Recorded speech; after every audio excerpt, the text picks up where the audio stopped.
ये उस समय का प्रसंग है जब कैकेयी को भोन चली गई और राजा दशरथ शाम को जब आए तो सांझ समय सानंद नप गयो कैकेयी गेह। फूले फूले सांझ को आए दशरथ राव, कैकेयी को देख कर बोले सरल स्वभाव। है प्राण प्रिय है ये क्या, बोलो तो ढंग बेढंगा क्यों।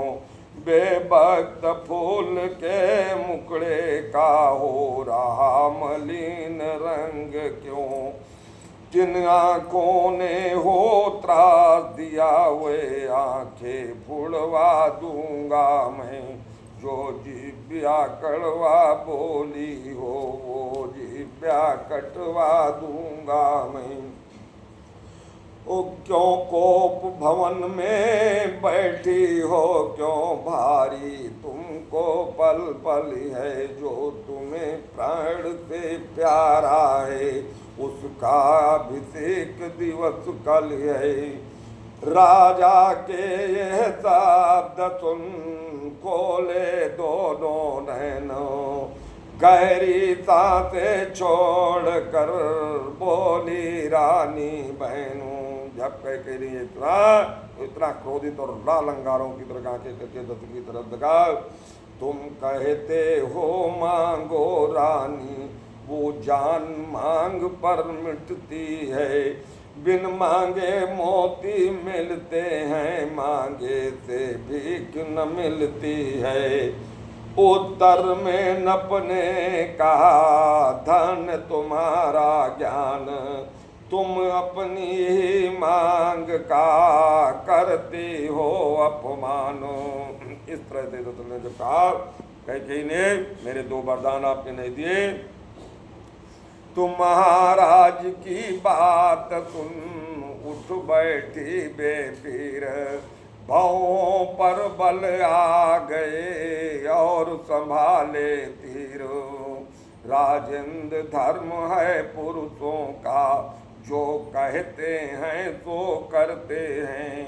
प्रणवीर वही कहलाते हैं जो प्रण पर अपने मरते हैं।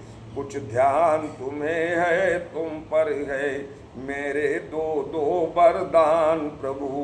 वो ही मेरे धन मुझको दो बनते हो यदि धनवान प्रभु। का दुई वरदान भूषण साथी, मांगो आज जुड़ाओ साथी। सुत है राज राम है बनवासु।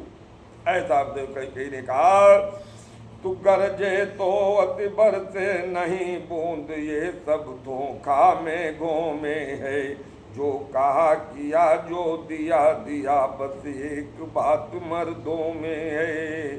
चिकनी चुपड़ी बातें कहकर मुझ अबला को मत बहकावो। सच्चे हो रघुवंशी हो तुम, सौगंध राम की अब खावो। प्रभु राम की सौगंध खाकर कहो कि अब वो दो वरदान तुमको दे देंगे। तो लो सुनो प्राणपति प्राणनाथ, वो थाती आज मांगती हूँ। दशरथ ने कहा तो उसने कहा, सुनो वो मैं वरदान मांग रही हूँ। कौशल्या नंदन के बदले निज सुत को राज मांगती हूँ। सुतः राज, मेरे पुत्र को पहले राज दीजिए राम की जगह। सुतः राज राम ही बनवासु, राम को बनवास से दो वरदान हमको दे दिए। तो कौशल्या नंदन के बदले निज सुत को राज मांगती हूँ। राजा जो राम हो रहा है वो राजा नहीं उदासी हो। कल ही उसे 14 वर्षों को तपसी बनकर बनवासी हो। वो शब्द ये थे नहीं थे जहरीले बाण, किए जिन्होंने नृपति के क्षण में व्याकुल प्राण। जैसे कैकेयी ने कहा, दशरथ मूर्छित होने लगा। उसको उम्मीद नहीं थी कि यह क्या हो गया। तो मूर्छित होने को थे लेकिन सतबल ने बल तत्काल दिया। पृथ्वी पर गिरने वाले थे धीरज ने किंतु संभाल लिया। नारी जब प्रकट रूपणी है नाना प्रपंच कर सकती है, पर जागृत आत्मा के मन में भ्रम तिमिर नहीं भर सकती है। तो पहला जो वर मांगा तूने वो नहीं हुआ है भार मुझे, मिल जाए राज भरत ही को उत्साह सहित स्वीकार मुझे।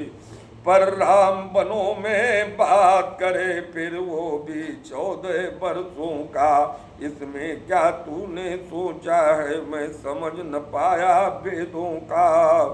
तो रानी रानी ये तेरा पति जो तेरा पूज्य देवता है, इस समय पांव पड़कर तेरे पति इतनी भीख मांगता है।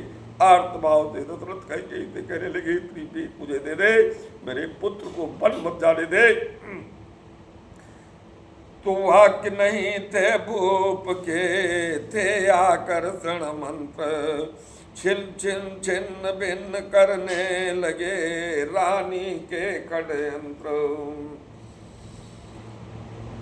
कहने को तो इन बचनों ने पिघलाया कुछ कुछ रानी को, पर होनहार के पाले ने पर जमा दिया उस पानी को। तो सारानी समली बोल उठी राजा ये ही अब आन, कहो अलग मंगाने लगे जब मांगे वरदान। अब आप अपने बात से को पिछड़ते हैं, आपने राम की सौगत खाई है। यदि हृदय आपका दुखता हो तो एक उपाय सुझाती हूँ, अब बूढ़ी आंखों के आगे ही वो रहे उपाय बताती हूँ। अगर आपको यही चाहिए तो बूढ़ी आंखों के सामने रखना चाहते हो तो एक उपाय सुनो। अवधेश बात घर ही में है कुछ पंचों में अपमान नहीं, तुम अपने मुख से ये कह दो दूंगा पिछले वरदान नहीं। तुम ये कह दो कि मैं तुमको वरदान नहीं दे सकता, हम सूर्य वंश की चादर में कालिबा नहीं आने देंगे। सुनती है शरबत देंगे हम पर वचन नहीं जाने देंगे। बसे अब कर्तव्य तराजू में दशरथ का जीवन तुलता है, उस ओर धर्म का बादरा और पाण का सौदा है। ममता गर्क हो जा दिल में, दिल ठंडा हो जा पहलू में, वो बूढ़ी आंखों की यादा जा तू भी तो जा पहलू में। रानी रानी क्या कहती है मेरा तो प्राण धर्म पर है, मैं क्या तू क्या संताने क्या सब कुछ बलिदान धर्म पर है। सतवादी था नप हरिश्चंद्र जिसने सतजान संकट में, जिसकी सच्चाई का चिराग जगमगा रहा है मरघट में। हम उस कुल के हैं दशरथ ने कहा जिसपे हरिश्चंद्र ने मरघट का सेवन किया था। दूसरे महाराज शिव थे जो नहीं सोचते थे अपना, और रक्षा पर एक कबूतर को खुद मांस तोलते थे अपना। मैं तुमसे हरिश्चंद्र जैसा मरघट का बात न मांग रही, मैं तुमसे शिव दधीच जैसा हड्डी या मांस न मांग रही। तो राजा बोले बंद कर अब यह वार्तालाप, उत्तेजित के हृदय में और न भर उत्पात। तू आज नहीं है आपे में, जिस दिन आपे में आएगी उस दिन अपनी ही करनी पर सिर धुन धुन कर पछताएगी। रानी रानी आंचल पसार कर झाले और दान भी ले राज और बदबार पिले पर भी ले और ये प्राण भी ले। दशरथ ने कहा जा तू मेरे प्राण चाहती तो ले।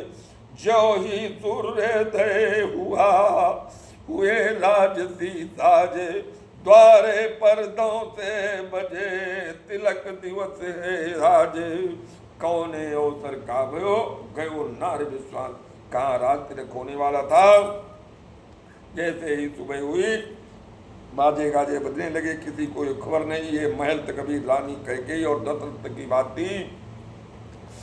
तो पृथ्वी पर देखा राजेश्वर मछली की बात तड़पते हैं, जब आंखें कुछ खुल जाती हैं तो राम राम ही रटते हैं। इतना ही नहीं और देखा वस्त्रों के टुकड़े टुकड़े हैं, पटका है कहीं कहीं पगड़ी माला के मोती बिखरे हैं। ये दृश्य देखा मंत्री सुमंत हैरान हो गए, महलों में आया तलाश में राजा की पर आप खो गया महलों में। सुमंत राय राजा को देर हो गई, जब नहीं गए तो देखा राजा इस अवस्था में पड़े हैं। तो जो आज्ञा कह कर चला सचिव नवा कर मात, चलता है पर सो गए पाँव न देते साथ। रानी बोली राम को लाओ यहाँ तुरंत, तभी विदित हो जाएगा कारण तुम्हें तुरंत। सुमंत ने कहा जाओ राम को लेकर आओ, ये तुम्हारे स्तर का काम नहीं। तो मंत्री ने जाकर कहा उठे शीघ्र सुख कंद, आए माँ के सामने रामचंद्र सानंद। तो आदर्श पुत्र ने धूल प्रथम माता के पांवों की सरली, फिर पास पिताजी के जाकर उनके चरणों की रज भी ली। मंत्री मंत्री माता माता ये थे क्यों अकुलाए हैं, क्या मुझसे कुछ अपराध हुआ जो मेरे पिता रिसाए हैं। तो बेटे की प्यारी छवि निहार अच्छी प्रकार भर लिया गए, आशीष आंखों आंखों में फिर वही बंद कर ली आंखें। जैसे ही दशरथ ने राम को देखा तो कैकेयी ने तब कहा राम इधर दो ध्यान, मैं जो कहती हूँ से सुनो लगा कर ध्यान। कैकेयी बीच में बोल उठी कि 2 वर देने का वचन मुझे अवधेश्वर ने दे रखा था, जब हुआ समय तो मांग लिया जो कुछ भी मुझे मांगना था। मैंने 2 वरदान राजा से मांग लिए, भरत को राजगद्दी और तुमको वनवास, तो वो देने में तुम्हारे पिता गड़बड़ कर रहे हैं, इसलिए तुम मन ही मन मुस्कुरा पड़े राम सच्चिदानंद। हाथ जोड़ कर मात से बोले आनंद कंदु, बड़ भागी वो बड़ बेटा है जो पितु मात का आज्ञाकारी है। माता यदि यही आज्ञा तो जिंदगी पवित्र हमारी है आज हमारा अहोभाग्य हमसे सेवा लेती है माँ। निश्चय है आज स्वर्ण अवसर आज्ञा हमको देती है माँ। वो भरत प्राण प्यारे को हो उसमें आनंद अपार हमें। सच कहते हैं मन की कहते हैं तिलक बहुत ही बार हमें। इस प्रकार कहते हुए बढ़े पिता की ओर, तभी कैकेयी ने कहा ठहरो करो न तोर। इस कारण अच्छा तो ये है दुख और न इनको पहुँचाओ। जितनी जल्दी हट सकते हो इनके आगे से हट जाओ। कैकेयी ने कहा आप ज्यादा मत करो, जाओ और जल्दी तैयार होकर वन को चले जाओ। कैकेयी ये कहे उठी और सुनो के राम, कौशल्या के भी यहाँ हो जाओ ए राम। अब जाओ और शीघ्र जाओ, ये समय अधिक मिलन का है। जो समय राजगद्दी का था वो ही वन और गमन का है। इतने में अवधेश के मुख से निकला राम। मंत्री ने उठकर तभी उनको किया प्रणाम। इधर मुस्कुरा कर चले मंद मंद सुखधाम। धन्य राम है धन्य माया राधे श्याम। प्रभु राघवन मुस्कुरा कर कौशल्या माँ की तरफ चल दिए। अगला प्रसंग कल।